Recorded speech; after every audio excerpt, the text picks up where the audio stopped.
These are the laws you are to set before them.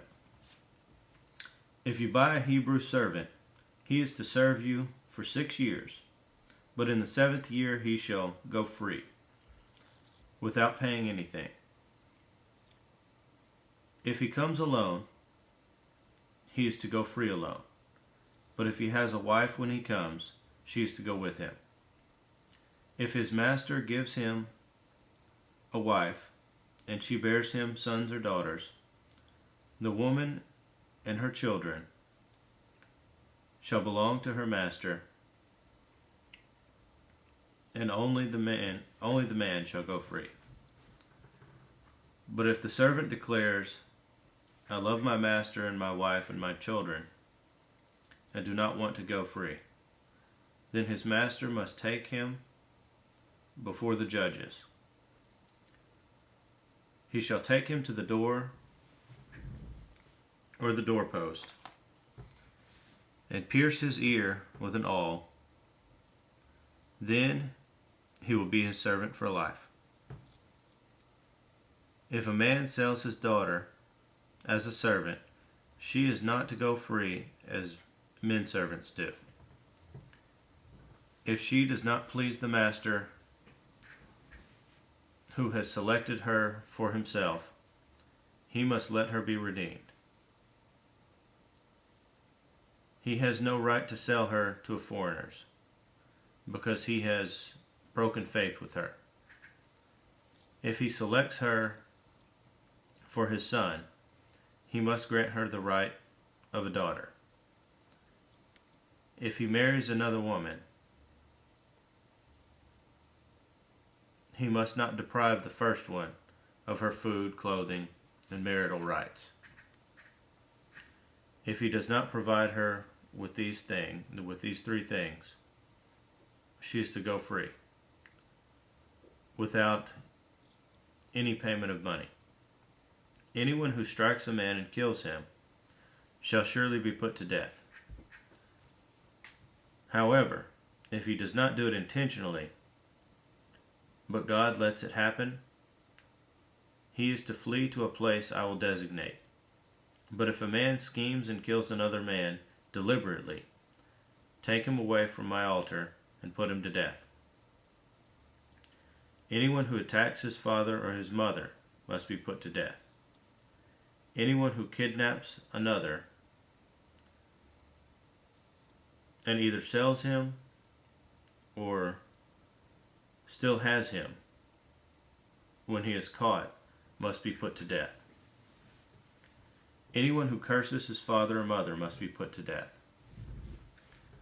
If men quarrel and one hits the other with a stone or with his fist, and he does not die but is confined to bed, the one who struck the blow will not be held responsible for the other if the other gets up and walks around outside with his staff. However, he must pay the injured man for the loss of his time and see that he is completely healed. If a man beats his male or female slave with a rod and the slave dies as a direct result, he must be punished. But he is not to be punished if the slave gets up after a day or two, since the slave is his property. If men are fighting, if men who are fighting hit a pregnant woman and she gives birth prematurely, but there is no serious injury, the offender must be fined whatever the woman's husband demands, and the court allows. But if there is serious injury, you are to take life for life, eye for eye, tooth for tooth, hand for hand, foot for foot,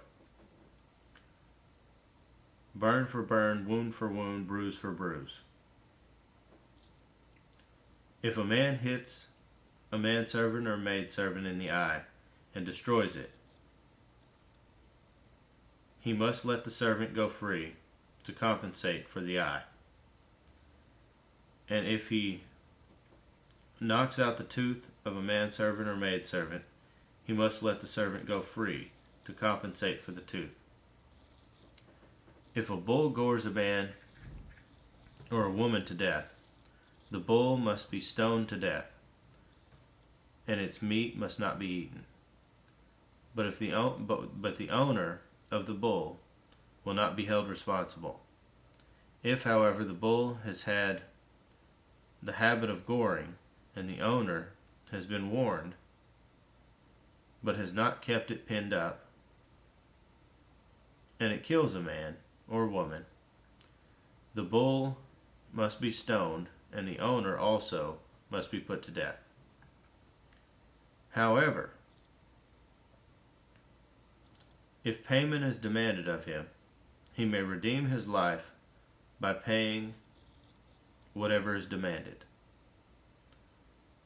This law also applies if a bull gores a son or daughter. But if the bull gores a male or female slave, the owner must pay 30 shekels of silver to the master of the slave, and the bull must be stoned. If a man uncovers a pit or digs one and fails to cover it, and an ox or a donkey falls into it, the owner of the pit must pay for the loss. He must pay its owner, and the dead animal will be his. If a man's bull injures the bull of another, and it dies, they are to sell the live one and divide both the money and the dead animal equally. However, if it was known that the bull had a habit of goring, yet the owner did not keep it pinned up, the owner must pay animal for animal, and the dead animal will be his.